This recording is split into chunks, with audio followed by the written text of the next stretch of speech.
அனைத்து நல்லுள்ளங்களுக்கும் வணக்கம். நான் ஆர்கே பேசுகிறேன். விக்மாசமோட நெக்ஸ்ட் சேனல் வழக்கமாக உலக செய்திகள், அதை தாண்டி பல சிறப்பு செய்திகளை அப்படியே கொம்பு செய்கிற மாதிரி சீவிடலாம். என்ன காரணம் அப்படின்னா, நம்மளது பயணம் ஜெலன்ஸ்கி கிட்டேருந்து ஆரம்பிச்சிடலாம். என்ன பெரிய சம்பவம், அங்கே கியோவுக்குள்ளே நடந்த தாக்குதல், அதை பற்றின ஒரு கம்ப்ளீட் டீட்டெயில் கிடைத்திருக்கு. அது இல்லாமல் ட்ரம்ப் அவர்கள் ஆல்மோஸ்ட் அனௌன்ஸ் பண்ணுற மாதிரி சொல்லியிருக்காங்க. அங்கே ஒரு பரபரப்பான சம்பவங்கள், அடுத்தடுத்த அறிவிப்புகள் இவங்க ஈரான் தரப்பில் சொல்லியிருக்காங்க. அப்புறம் இஸ்ரேல் காலையில் நடந்த இழப்புகள், நிறைய விஷயங்கள் நம்ம பேச போகிறோம். நமது பயணம் நேராக கியூவில் போயிட்டு இறங்கிட்டு அங்கேருந்து நம்ம பார்க்க வேண்டியதாக ஆரம்பித்திட வேண்டியதுதான். வாங்க நம்ம பயணத்தை தொடங்கிடலாம் நம்ம. ஸோ வீடியோக்களை பொறுத்தவரை நீங்கள் நம்ம சேனலை சப்ஸ்கிரைப் பண்ணலாம், சப்ஸ்கிரைப் பண்ணிட்டு வாங்க. மறக்காமல் பெல் பட்டனை கிளிக் பண்ணி ஆல் ஆப்ஷன்ஸ் கொடுங்க. வீடியோக்குள்ள போகலாம்.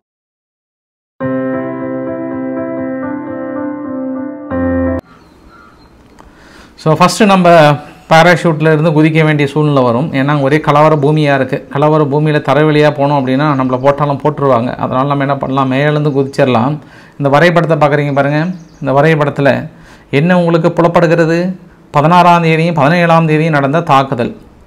இந்த தாக்குதலில் உக்ரைன் முழுவதும் பெரிய அளவுக்கான தாக்குதல் நிகழ்த்தப்பட்டிருக்கிறது. ஒரு சோக செய்தி என்னவென்றால், இதுவரை 21 பேர் பக்கம் இறந்து போயிருக்காங்க. ஒரு மனிதாபிமானமற்ற, ஒரு ஈவு இரக்கமற்ற ஒரு தீவிரவாதிகளால் மட்டுமே இது மாதிரியான தாக்குதலை நிகழ்த்த முடியும் என்று உக்ரைன் தனது கடுமையான குற்றச்சாட்டை நிகழ்த்தியிருக்கிறார்கள், சொல்லியிருக்கிறார்கள். தங்களை போன்ற ஒரு தாக்குதல் அல்லாமல் இந்த மாதிரி ஈவு இரக்கமற்ற ஒரு தாக்குதலை ஒருபொழுதும் நாங்கள் அனுமதிக்க மாட்டோம்னு இருக்காங்க. ஏன்னா அங்கே கியூ தலைநகர் சுற்றி பாருங்கள், ஒரு விமான நிலையம் ஒன்று எழுந்திருக்கிறது. அங்கே இருக்கக்கூடிய ரேடியோ பிளான்ட் ஒன்று இருந்திருக்கு. அந்த ரேடியோ பிளான்ட் மீது பெரிய தாக்குதல் நிகழ்த்தியிருக்காங்க. அது இல்லாமல் 2 இருக்கிறது இப்போ நம்பர் பாருங்கள், அது வந்து மிலிட்ரி யூனிட் மேலே அவங்க ஆல்மோஸ்ட் அங்கே குர்க்ஸ் ரீஜியன் பக்கத்தை பிளான் பண்ணியிருப்பாங்க போல். அந்த மிலிட்ரி யூனிட் அழிக்கப்பட்டதாக சொல்கிறாங்க. இவங்க பதிலுக்கு விமான நிலையங்கள் குறி வைக்கப்பட்டதாகவும் அந்த விமான நிலையங்கள் நாங்கள் அழித்து விட்டதாகவும் ரஷ்யா தரப்பில் வந்து சொல்லியிருக்காங்க. ஸோ இந்த தாக்குதல் தொடர்ந்து அவங்கள சீண்டிகிட்டே இருந்தாங்க, கிச்சு மூட்டிகிட்டே இருந்தாங்க. அந்த கிச்சு மூட்டினதுக்கான விளைவுகள், பேச்சுவார்த்தை நாங்கள் தான் நெருங்குறோம், அமைதியாக இருந்தால் போதும்னு சொல்லப்படுகிற நேரையிலே நெகை நான் அடிச்சே தீர்வுன்னு சொல்லிட்டு அடம்பிடிச்சி இந்த 13, 14, 15 குறிப்பாக இஸ்ரேல் ஈரான் மீதும் ஈரான் இஸ்ரேல் மீது தாக்குதல் நடக்கும்போது கொஞ்சம் அமைதியாக இருந்தது. ஆனால் அந்த அமைதியான வேலையிலே தனது வேலைகளை கிச்சு மூட்டி இந்த அளவுக்கு வந்து வாங்கி கட்டி கொண்டிருக்கிறார். இந்த அளவுக்கான இழப்புகள் அந்த இடத்துல பார்க்க முடியுது, பெரிய அளவுக்கான பாதிப்பு. இப்போ ஜெலன்ஸ்கி என்ன சொல்கிறார் அப்படின்னா, ரொம்ப ஒரு மாதிரி சோர்ந்த முகத்துடன் வெளியேறி இருக்கிறாராம் என்று. என்ன காரணம்னா, அவர் ட்ரம்ப்போட மீட்டிங் வரும், அடுத்தடுத்து பெரிய பாசிட்டிவாக எதிர்பார்த்தாராம். அந்த நியூஸ் அவர் கிடைக்கலன்னு அவங்களே கியூ பத்திரிகைகளே சொல்கிறாங்க. ஆயுதங்கள் இன்னும் கொஞ்சம் வராதனால இதுக்கப்புறம் நாங்களே ஓன் பாலிஸ்டிக் ஏவுகணைகளை வந்து தயார் பண்ணிட்டோம், இதுக்கப்புறம் வச்சு செய்ய போகிறோன்ற மாதிரி வந்து சொல்லியிருக்காங்க. சும்மா கொம்பு ஒரு மாதிரி சீவிர வேண்டியதான்ற மாதிரி சொல்லியிருக்காங்க உக்ரைன் தரப்பில். ஸோ பொறுத்திருந்து பார்ப்போம்.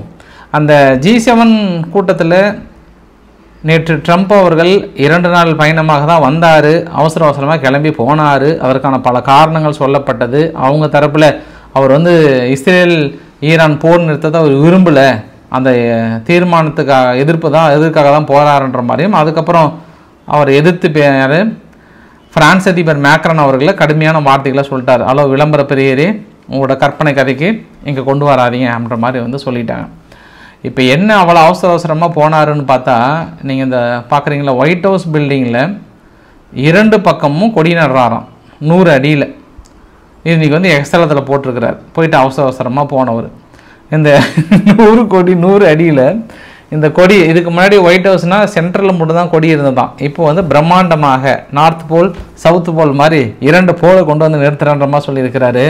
ஐயா எல்லா அவருடைய எக்ஸ்தலத்தில் தான் இப்போ போட்டிருக்காரு, தலைவரே இதுக்காக தான் அவசரமாக G7 கூட கேன்சல் பண்ணிட்டு போனீங்களா, அந்த கொடி நடுறதுக்காக நீங்கள் இங்கேருந்து போனீங்க, கொடியேற்றுறதுக்கு பல ஆள் இருப்பாங்களே அப்படின்ற மாதிரிலாம் விமர்சனம் இருந்தது.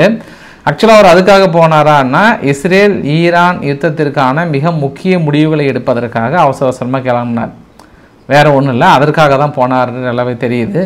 அதே நம்ம ஈரான்கிட்ட போனோம் அப்படின்னா, நேற்று ஈரானுக்கு மறுபடியும் ஒரு ஷாக்கிங் சர்ப்ரைஸ் கொடுத்துருக்காங்க. என்னென்னா, ஈரான் முழுவதும் இன்டர்நெட், கேபிள் இன்டர்நெட்டும் ஒர்க் ஆகலை, மற்ற இன்டர்நெட்டும் பெரிய அளவுக்கு அடி.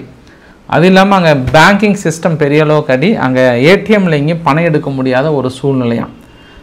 பெரிய அளவுக்கு யாராவது ஹேக்கர்ஸ்லாம் ஊடுருவிட்டாங்கன்னு சொல்கிறாங்க. இன்னும் ஒரு சில நபர்கள்லாம் ஒரு சில டேட்டாலாம் டெலீட் பண்ணிட்டாங்கன்றாங்க. என்ன தான் டெலீட் பண்ணாலுமே பேக்கப் வைத்திருப்பாங்க. பட் நேற்று ஏடிஎம் ஃபுல்லாக செயல்படாமல் கொஞ்சம் பணம் எடுக்க முடியாத ஒரு சூழ்நிலையாக உணர்ந்ததாக ஈரான் தரப்பில் கூட செய்தி குறிப்புகள் சொல்கிறது. நான் நேற்று சொன்ன தகவலுக்கும் இந்த தகவலுக்கும் நீங்கள் மேட்ச் பண்ணிங்கன்னா தெரியும். அதற்கும் மேலன்ற மாதிரி அவங்க கேபிள் லைனில் நீங்கள் நெட்டு பயன்படுத்துகிறீங்க இல்லையா, அந்த நெட்டு பயன்படுத்தி கூட உங்களுக்குள்ளே ஊடுருவ இருக்க வாய்ப்புகள் இருக்குதுன்னு சொன்னால் அது தகுந்த மாதிரி தான் கரெக்டாக நேற்று ஃபுல்லாக அவங்களால நெட்டு பயன்படுத்தவே முடியலையா. அதுக்கப்புறம் தான் வந்து பயன்படுத்தியிருப்பதாக அங்கே இருக்கக்கூடிய தகவல்கள்.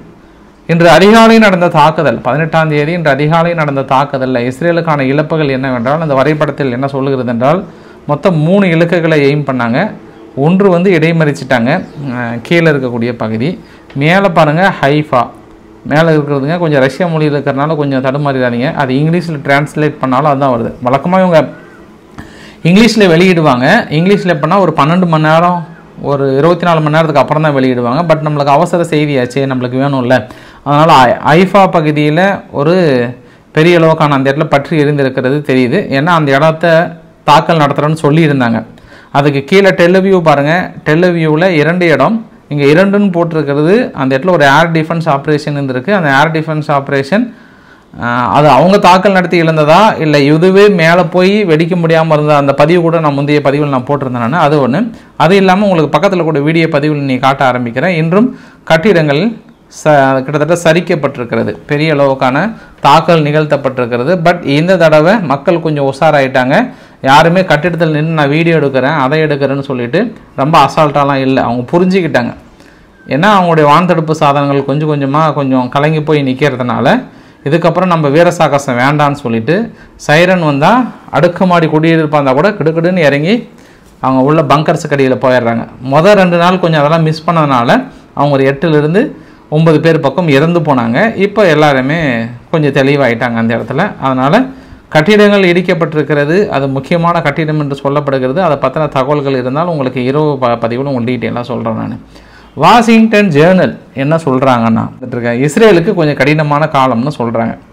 என்ன காரணம் அப்படின்னா இப்போ இருக்கக்கூடிய மிசைல்ஸ் எல்லாமே இவங்க அதிகபட்சம் இன்னும் 4-5 நாள் தொடர்ந்து ஈரான் வந்து ஒரு 10லேருந்து 12 நாள் அடிக்க ஆரம்பித்தாங்கன்னா அவங்கக்கிட்ட இருக்கக்கூடிய அந்த எதிர்ப்பு ஏவுகணைகள் வந்து நிறைய குறைஞ்சிட்ருக்கு.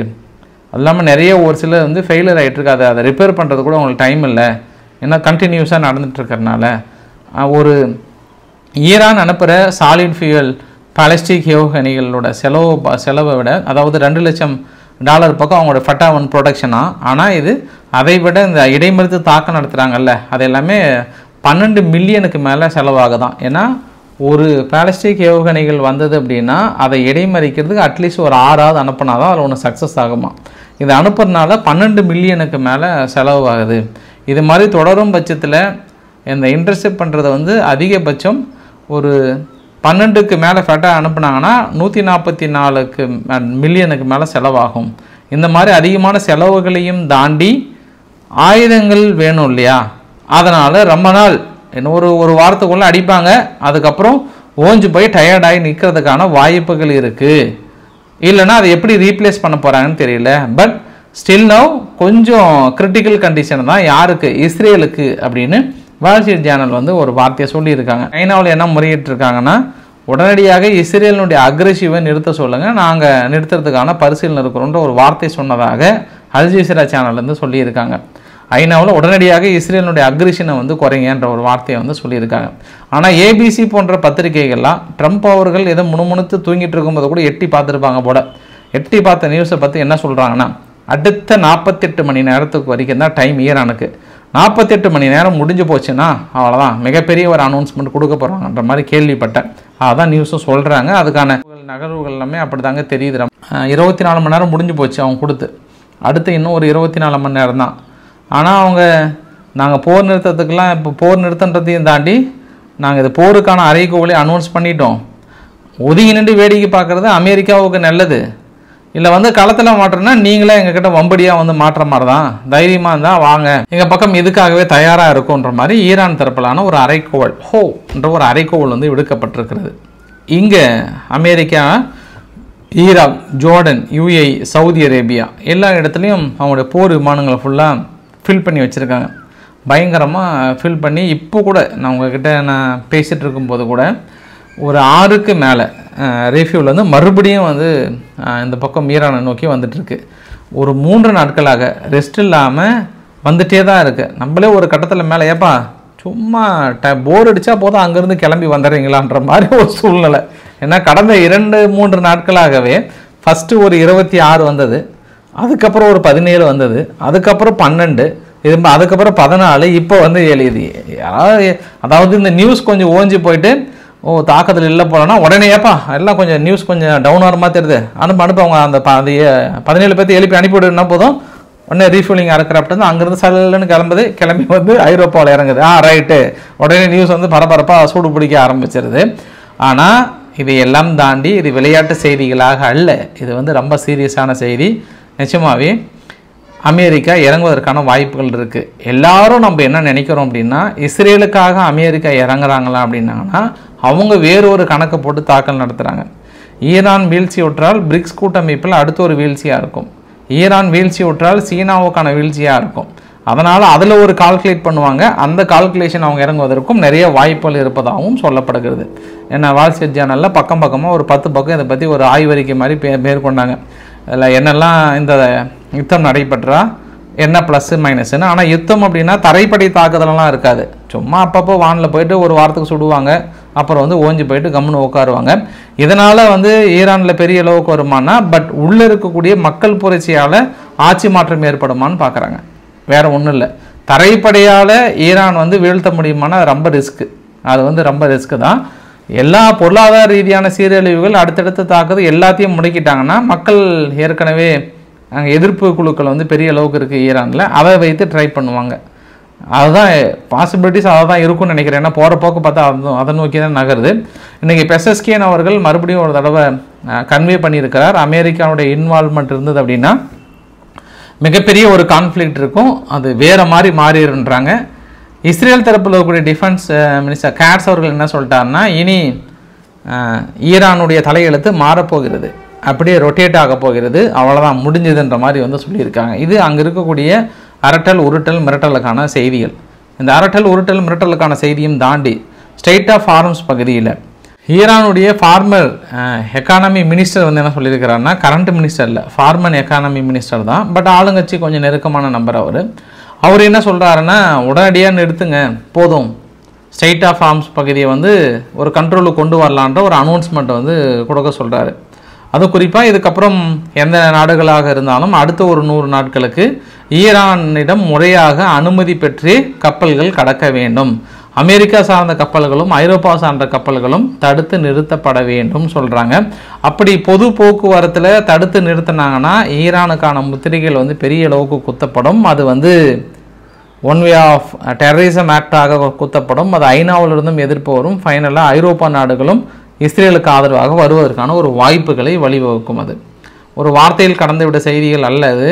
ஏன்னா இப்போ இந்த பக்கம் ஹவுதிகள் மீது தாக்கல் நடத்துகிறத வந்து பெருசாக ஏன் இம்பேக்ட் எடுக்கலை அப்படின்னா, அவங்க பொது போக்குவரத்தை, அதாவது எல்லாரும் பயன்படுத்தக்கூடிய போக்குவரத்தை தடுக்கிறாங்க, அடிக்கிறாங்க, அதனால் அவங்க தீவிரவாதிகள் லிஸ்ட்டில் சேர்த்திட்டாங்க.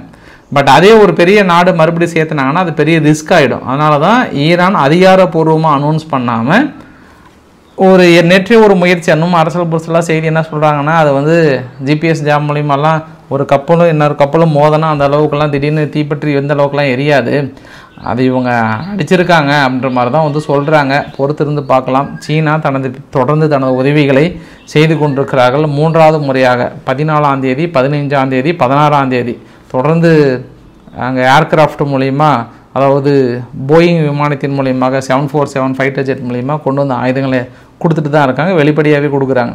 யார்? சீனா. ஏன்னா நண்பனுக்கு உதவாமல் யார் பண்ணுறதுன்ற மாதிரி சீனா அடுத்தடுத்த உதவிகள் செய்கிறாங்க. 4வது முறையாக வந்திருப்பதாகவும் செய்திகள் வந்து கொண்டிருக்கிறது. ஸோ ஈரானுக்கான ஆயுதங்கள் வந்து இறங்கி கொண்டிருக்கிறது.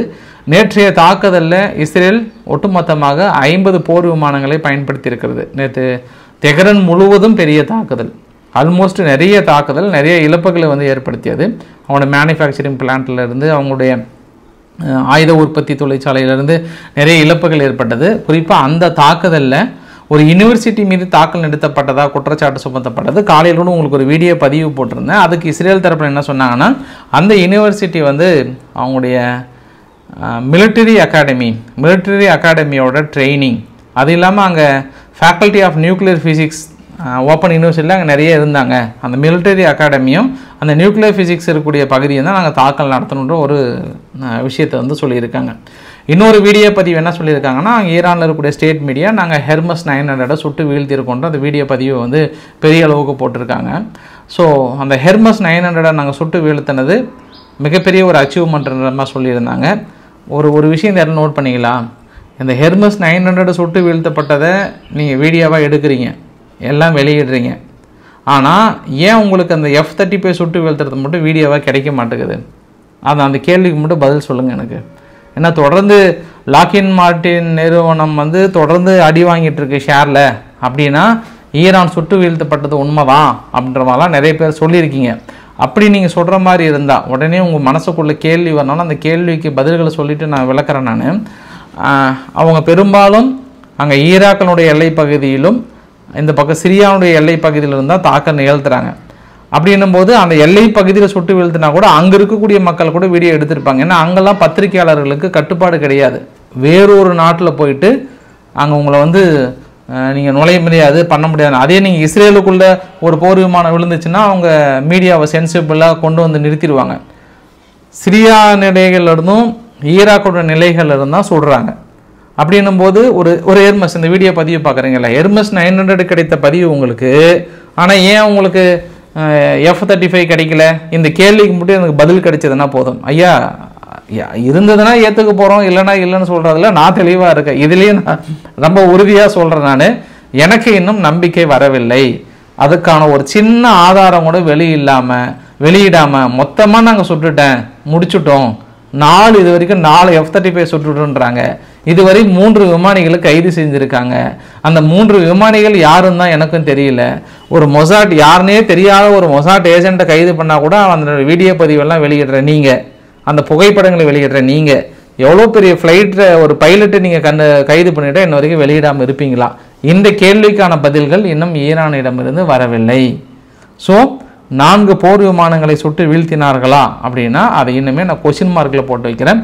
ஆதாரங்கள் கிடைக்கும் பட்சத்தில், இது வரைக்கும் சேட்டலைட் இமேஜஸில் கூட யாரும் வெளியிடல, அப்படி இருந்தாலும் அதையும் வெளியிட்டிருப்பாங்க. இன்ன வரைக்கும் நான் நம்பவில்லை. நீங்கள் வேறு ஏதாவது செய்தியை பார்த்து நம்பியிருந்தீங்கன்னா அது ஒன்றும் பிரச்சனை இல்லை, அப்படியே உள்மொழிக்குள்ளே வச்சுக்கோங்க, சிறுமொழிக்குள்ளார. அப்புறம் பார்க்கலாம். நம்ம காசாவுக்குள்ளார தொடர்ந்து மனிதாபிமான அடிப்படையில் இருக்கக்கூடிய உதவிகள் ஒரு பக்கம் கொடுக்கப்பட்டாலும் கூட மிக முக்கியமான பகுதிகளில் அங்கே இருக்கக்கூடிய மக்கள் வந்து வெளியேற சொல்லியிருக்காங்க. மேலும் தாக்குதலை விரைவுபடுத்தியிருக்காங்க. இந்த G7 கூட்டத்தில் இந்தியா கலந்துக்கிட்டு தனது கருத்துக்களாக தீவிரவாதத்தை ஊக்குவிப்பவர்களும் ஆதரிப்பவர்கள் மீதும் கடுமையான நடவடிக்கை எடுக்க வேண்டும், ஆனால் மாறாக தீவிரவாதத்தை வெளிப்படையாக ஆதரிக்கும் நாடுகளுக்கு வெகுமதி அளிக்கப்படுகிறது அப்படின்னு சொல்கிறாங்க. யார்? பாகிஸ்தானை கூப்பிட்டு அங்கே அமெரிக்கா ட்ரீட் வைக்கிறாங்கல்ல ஆசிப் முனீர் அவர்களை, அதை பார்த்து சொல்கிறாரு நான் நினைக்கிறேன் இந்த ஒரு கருத்து. அது இல்லாமல் நீங்கள் நடுநிலை இல்லைன்றது அவர் ஃபோன் காலில் சொன்னதாகவும் இது நாங்களாக நிறுத்தினதாகவும் இந்தியா தரப்பில் சொல்லப்பட்டதாக இந்தியாவுடைய செய்தி தொடர்பாளர் வந்து இன்றைக்கி செய்தியெல்லாம் சந்திச்சிருக்காங்க. இது மாதிரி ஃபோன் காலில் ட்ரம்ப் அவர்கள்கிட்ட பேசினாங்க. ஆசிப் முனீர் அவர்கள் அங்கே டின்னர் கொடுக்கறதுக்கு முன்பு முறையாக இங்கே இந்தியா கிட்ட வந்து பேசினதாக சொல்லப்படுகிறது. செய்தி குறிப்புகள் அதான் சொல்கிறாங்க. அப்புறம் ஆஸ்திரேலியா கிட்ட பெரிய அளவுக்கான ஒரு அக்ரிமெண்ட், நம்ம இத்தனை நாள் நம்ம லித்தியமாக இருக்கட்டும் இல்லை மற்ற இன்னொரு மினரல் டீலும் சீனா கிட்ட வாங்கணும், சீனாவுக்கு மாற்றாக ஆஸ்திரேலியா கிட்ட போவதாக ஒப்பந்தம் வந்து கன்ஃபார்ம் ஆகிருக்குன்ற மாதிரி வந்து சொல்லியிருக்காங்க. அடிஷ்னல் தகவல், துருக்கி எங்கள் பங்களாதேஷுக்கு அடுத்த கட்ட ஒரு ட்ரோனை வந்து கொடுக்குறாங்க. பெரிய அளவுக்கான ட்ரோனை வந்து கொடுத்துட்ருக்காங்க.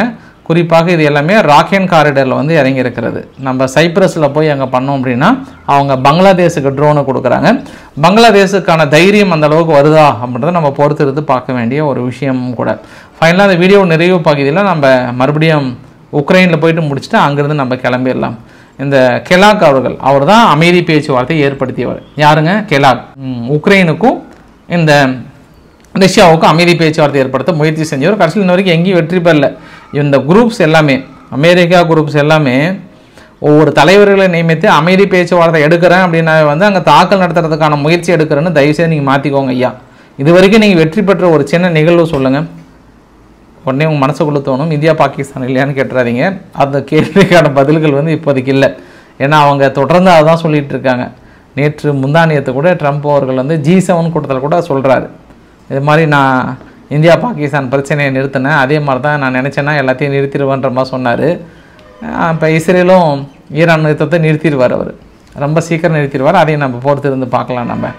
சொந்த பிரச்சனையே தீர்க்க முடியாத இவர் எப்படி அடுத்த நாட்டோட பிரச்சனையை தீர்த்திருப்பார் அப்படின்ற இன்னொரு கேள்வியும் எழுந்திருக்கிறது. ஏன்னா நிஜமாவே அமெரிக்கா வந்து இந்தியா பாகிஸ்தான் விஷயத்தில் தலையிட்டு இருந்தால் இந்த விஸ்வரூபம் இன்னும் பூதாகாரமாக வெடிச்சிருக்கும். இது வந்து குறைஞ்சிருக்காது. ஏன்னா அவங்க இது வரைக்கும் தலையிட்டது எல்லாமே அப்படி தான் நடந்திருக்கு.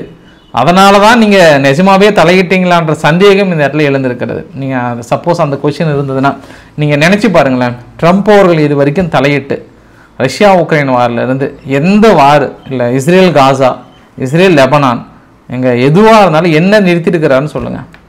அப்படின்னும் போது நிஜமாவே அவங்க தலையிட்டு இருந்தால் இது நின்றுருக்கும்னு நினைக்கிறீங்களா அப்படின்னு எனக்கு சந்தேகம் இல்லை. அது எப்படியோ அது இன்னும் கொஞ்ச நாள் அது விஷயங்கள் வெளியே வரதான் செய்யும். தொடர்ந்து ட்ரம்ப் அவர்கள் இந்த விவகாரத்தை பற்றி பேசிட்டு தான் இருக்கிறார். ஆக்சுவலாக நான் என்ன பேச வந்தேன், இந்த லூகாசென்ஸ்கோ அவர்கள் பெலாரஸ்னுடைய தலைவர்கிட்ட பேச போகிறாராம். பெலாரஸ்னுடைய தலைவர்கிட்ட பேசிட்டு ஜெலன்ஸ்கியை கூப்பிட்டு 2 பேர்த்தையும் பேச வைக்கிறேன்றாராம். ஆனால் இது அந்த தலைவருக்கு தெரியுமான்னு தெரில. யார் அந்த லூகாசென்ஸ்கோ பெலாரஸ்னுடைய தலைவர் இருக்கிறார்கள், அவருக்கு தெரியுமான்னு தெரில. ஐயா, ட்ரம்ப் புடின் அவர்களையும் லூகாசென்ஸ்கோ அவர்களையும் பிரிக்க முடியாது. ஆனால் அமெரிக்கா அடுத்த கட்ட முயற்சியில் என்ன ஈடுபட்டிருக்கிறாங்கன்னா அவங்கக்கிட்ட இருந்து பெலாரஸை பிரிக்கணும் அப்படின்ற முயற்சியில் அவர்கிட்ட சந்திப்பு நிகழ்வதாக சொல்லப்படுகிறது. பட் அவர் எந்த அளவுக்கு அக்செப்ட் பண்ணுவாரே தெரியல. உக்ரைனுடைய சிட்டிசனுக்கு ஒரு சந்தோஷமான செய்தி கொடுத்துருக்காங்க. இனி உக்ரைனுடைய மக்கள் எத்தனை நாட்டோட பாஸ்போர்ட்னாலும் வச்சுக்கலாம், ஒன்றும் பிரச்சனையே இல்லை. ஜூன் 18 நீ எத்தனை நாடுனாலும் போகலாம், அந்த நாட்டோட பாஸ்போர்ட் வந்து வச்சுக்கலாம், ஒன்றும் பிரச்சனை இல்லை, சந்தோஷமாக இருங்கன்ற ஒரு செய்தியை வந்து சொல்லியிருக்காங்க. இன்னும் உக்ரைனுக்கு என்ன ஒரு வேதனையான பதிவுனா, அமெரிக்கா வந்து இன்ன வரைக்கும் தனது கண்டனத்தை தெரிவிக்கவே இல்லையா இந்த தாக்கல் நிகழ்ந்ததுக்கு. அது ட்ரம்ப் அவர்களை சொல்லலையா, எம்பசி சொல்லிட்டாங்க, அமெரிக்காவோட எம்பசி, கீவில் இருக்கக்கூடிய எம்பசி சொல்லிட்டாங்க. ஆனால் ட்ரம்ப் அவர்கள் என்ன ஏதுன்னு கூட கண்டுக்கல அப்படின்ற மன வருத்தத்தை வந்து சொல்லியிருக்காங்க. இதுக்கப்புறமும் புட்டினை வந்து நடுநிலை பேச்சுவார்த்தை இஸ்ரேலுக்கு ஈரானுக்கு அனுப்புனீங்கன்னா நாங்கள் ஒத்துக்க மாட்டோம்னு சொல்லிட்டு ஒட்டுமொத்த ஐரோப்பா நாடுகளும் கடுமையான எதிர்ப்பு தெரிவிச்சிருக்கிறாங்க. அந்த பேச்சுவார்த்தை நடத்துவதற்கே தகுதி இல்லாத ஒரு நபர்னு சொன்னாங்க. நார்மலாகவே இதுக்கு முன்னாடி ஃப்ரான்ஸ் எதிர்ப்பு தெரிவித்தாங்க, ஜெர்மனில் எதிர்ப்பு தெரிவித்தாங்க. ஒட்டுமொத்தமாக காஜா கலாசால அனைவருமே எதிர்ப்பு தெரிவித்து நாங்கள் ஆயுதங்களை கொடுத்து ப்ரெஷர் கொடுத்து அவங்க எங்கள் வழிக்கு கொண்டு வரன்ற மாதிரி சொல்லியிருக்காங்க. ஸோ ஐரோப்பா நாடுகள் தொடர்ந்து ரஷ்யாவுக்கு ப்ரெஷர்களை கொடுத்து அடுத்த கட்ட பொருளாதார தடைக்கு தயாராக இருக்கிறார்கள் என்பதுதான் இறுதியான பதிவுமே கூட. ஸோ இன்றைக்கு ஓரளவுக்கான தகவலை கவர் பண்ண நினைக்கிறேன். பிடிச்சிருந்தா லைக் பண்ணுங்கள், ஃப்ரெண்ட்ஸுக்கு ஷேர் பண்ணுங்கள், சப்ஸ்கிரைப் பண்ணுங்கள். Ravikumar RK channel. நன்றி, வணக்கம்.